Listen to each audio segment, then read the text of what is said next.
Hello दोस्तों, स्वागत है आपका अपने यूट्यूब चैनल जीके पॉइंट पर।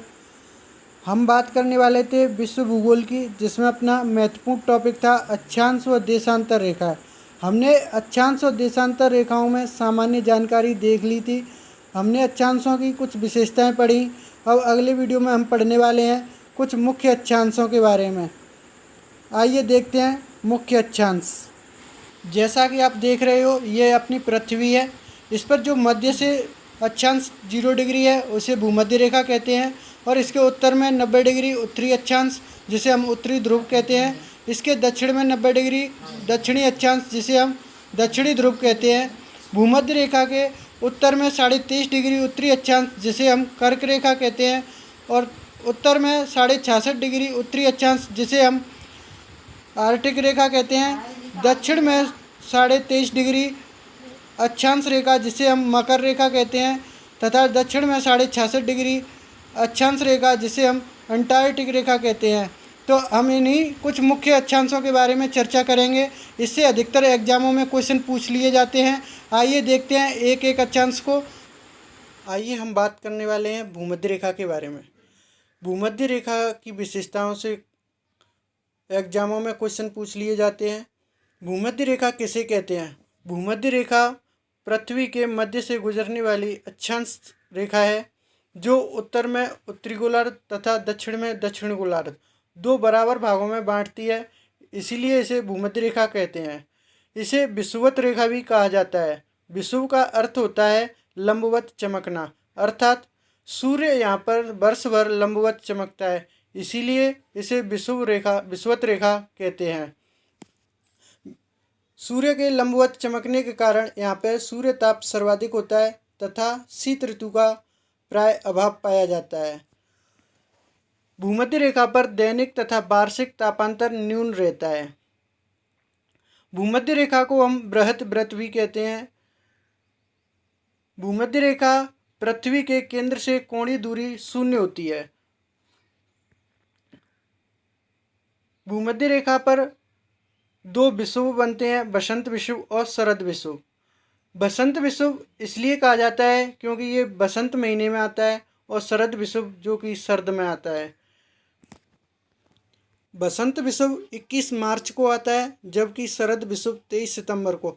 एग्जामों में कई बार इसकी डेट पूछ ली जाती है। बसंत विषुव कब होता है? 21 मार्च, तथा शरद विषुव होता है 23 सितंबर को।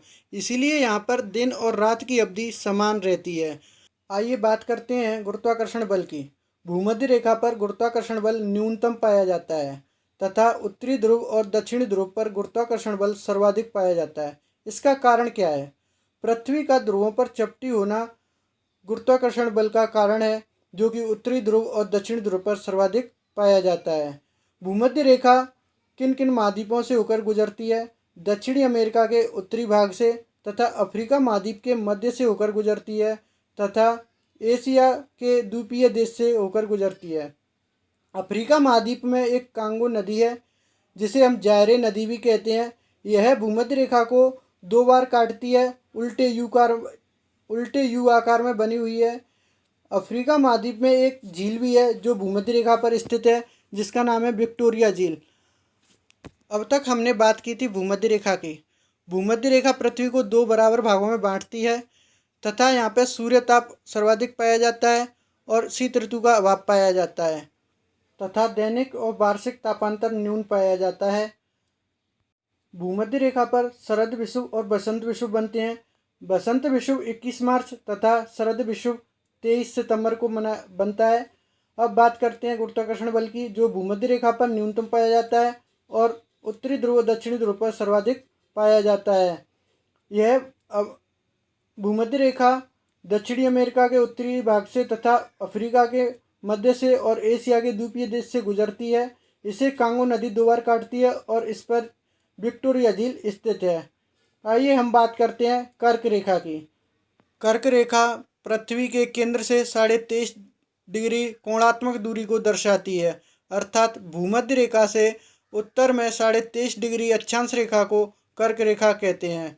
कर्क रेखा पर सूर्य लंबवत चमकता है। सूर्य कर्क रेखा पर लंबवत चमकता है 21 जून को, अर्थात 21 जून को विश्व योगा दिवस भी मनाते हैं। 21 जून को सूर्य लंबवत चमकने के कारण इसे कर्क संक्रांति कहते हैं। कर्क संक्रांति 21 जून को उत्तरी गोलार्ध में ग्रीष्म ऋतु तथा दक्षिणी गोलार्ध में शीत ऋतु। सूर्य कर्क रेखा पर लंबवत चमकने के कारण उत्तरी गोलार्ध में सर्वाधिक तापमान होने के कारण ग्रीष्म ऋतु होती है और दक्षिणी गोलार्ध में शीत ऋतु। ग्रीष्म ऋतु में सबसे बड़ा दिन और सबसे छोटी रात, अर्थात शीत ऋतु में सबसे छोटा दिन और सबसे बड़ी रात। सर्दियों में दिन छोटे होते हैं और रात बड़ी होती हैं, और ग्रीष्म ऋतु में दिन बड़े होते हैं और रातें छोटी होती हैं। अब बात करते हैं कर्क रेखा किन किन महाद्वीपों से गुजरती है। कर्क रेखा मध्य अमेरिका से, अफ्रीका महाद्वीप से तथा एशिया महाद्वीप से होकर गुजरती है। कर्क रेखा भारत के लगभग मध्य से होकर गुजरती है। आइए देखते हैं कर्क रेखा भारत के किन किन राज्यों से होकर गुजरती है। देखते हैं भारत का मैप। जैसा कि आप देख रहे हैं, ये इंडिया मैप है। यह 8 स्टेटों से होकर गुजरती है। आइए देखते हैं कर्क रेखा किन 8 स्टेटों से होकर गुजरती है। Number 1 Gujarat, number 2 Rajasthan, number 3 Madhya Pradesh, number 4 Chhattisgarh, number 5 Jharkhand, number 6 Paschim Bengal, number 7 Tripura और नंबर 8 मिजोरम। यह 8 राज्यों से होकर गुजरती है। इन 8 राज्यों पर स्थित कर्क रेखा के सबसे नज़दीक राजधानी झारखंड की राजधानी रांची, जो कि कर्क रेखा पर ही स्थित है, और इन 8 राज्यों से स्थित सबसे दूर स्थित राजधानी, कर्क रेखा पर सबसे दूर राजधानी जयपुर है, जो राजस्थान की राजधानी है। कर्क रेखा को माही नदी 2 बार काटती है, उल्टी यू आकार में बहती है। यह मध्य प्रदेश से निकलती हुई राजस्थान, गुजरात और खंबात की खाड़ी में जा गिरती है। कर्क रेखा से एग्जामों में अधिकतर क्वेश्चन पूछ लिए जाते हैं। कर्क रेखा पर सूर्य लंबवत कब चमकता है, और कर्क रेखा कौन कौन से महाद्वीप से होकर गुजरती है, कर्क रेखा को कौन सी नदी 2 बार काटती है, कर्क रेखा भारत के लगभग मध्य से होकर गुजरती है, किन किन राज्यों से होकर गुजरती है, आदि क्वेश्चन एग्जामों में पूछ लिए जाते हैं। अब हम बात करने वाले हैं मकर रेखा की। मकर रेखा के बारे में देखते हैं। मकर रेखा भूमध्य रेखा के दक्षिण में 23.5 डिग्री अक्षांश रेखा को मकर रेखा कहते हैं। मकर रेखा पर सूर्य लंबवत 22 दिसंबर को चमकता है, जिसे हम मकर संक्रांति कहते हैं, और लंबवत चमकने के कारण दक्षिण में ग्रीष्म ऋतु होती है, जिसमें सबसे बड़ा दिन और सबसे छोटी रात होती है, तथा उत्तरी गोलार्ध में शीत ऋतु होती है, और शीत ऋतु में सबसे छोटा दिन और सबसे बड़ी रात होती है। आइए देखते हैं मकर रेखा किन किन महाद्वीपों से होकर गुजरती है। मकर रेखा दक्षिणी अमेरिका, अफ्रीका और ऑस्ट्रेलिया के मध्य से होकर गुजरती है। मकर रेखा को लिम्पोपो नदी 2 बार काटती है, जो कि अफ्रीका महाद्वीप में स्थित है। अब आप समझ गए होंगे कि कर्क संक्रांति 21 जून को, जिसपे कर्क रेखा पर सूर्य लंबवत चमकता है, मकर संक्रांति 22 दिसंबर को मकर रेखा पर सूर्य लंबवत चमकता है। आइए देखते हैं हम 66.5 डिग्री उत्तरी अक्षांश आर्कटिक रेखा और 66.5 डिग्री दक्षिणी अक्षांश अंटार्कटिक रेखा। भूमध्य रेखा के 66.5 डिग्री उत्तरी अक्षांश रेखा, जिसे आर्कटिक रेखा कहते हैं। आर्कटिक रेखा इसे क्यों कहा जाता है, क्योंकि इसके चारों तरफ आर्कटिक महासागर स्थित है, इसलिए इसे आर्कटिक रेखा कहते हैं। और दक्षिण में 66.5 डिग्री दक्षिणी अक्षांश, जिसे अंटार्कटिक वृत्त कहते हैं। अंटार्कटिक रेखा इसे इसलिए कहा जाता है क्योंकि इसके चारों तरफ अंटार्कटिक महाद्वीप स्थित है।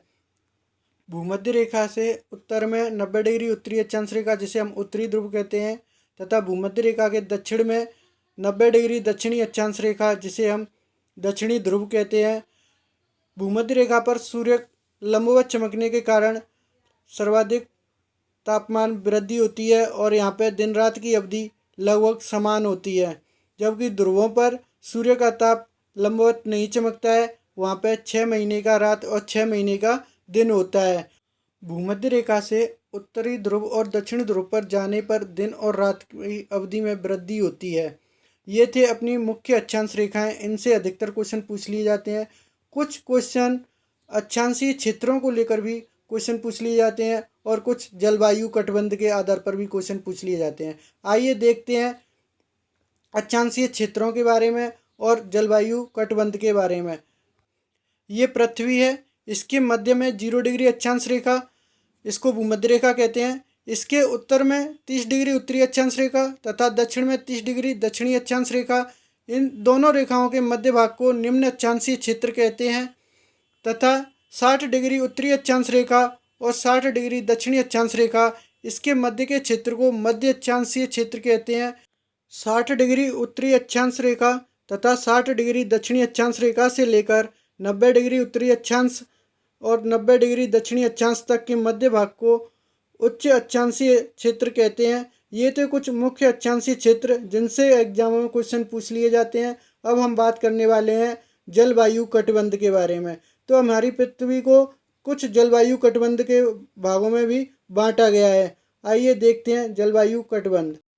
देखिए ये पृथ्वी है, इसके मध्य से भूमध्य रेखा गुजरती है और भूमध्य रेखा के उत्तर में 23.5 डिग्री उत्तरी अक्षांश रेखा तथा भूमध्य रेखा के दक्षिण में 23.5 डिग्री दक्षिणी अक्षांश रेखा, जिसे हम उष्ण कटिबंधीय जलवायु क्षेत्र कहते हैं। यहाँ पे सूर्य लंबवत चमकता है जिससे तापमान में वृद्धि होती है और 23.5 डिग्री उत्तरी अक्षांश से 66 डिग्री उत्तरी अक्षांश तथा दक्षिण में 23.5 डिग्री दक्षिण अक्षांश से 66 डिग्री दक्षिण अक्षांश तक इस क्षेत्र को शीतोष्ण कटिबंध जलवायु क्षेत्र कहते हैं तथा 66 डिग्री उत्तरी अक्षांश से 90 डिग्री उत्तरी अक्षांश तक तथा 66 डिग्री दक्षिणी अक्षांश से 90 डिग्री दक्षिणी अक्षांश तक इसे शीत कटिबंधीय जलवायु क्षेत्र कहते हैं। ये थे कुछ मुख्य जलवायु क्षेत्र।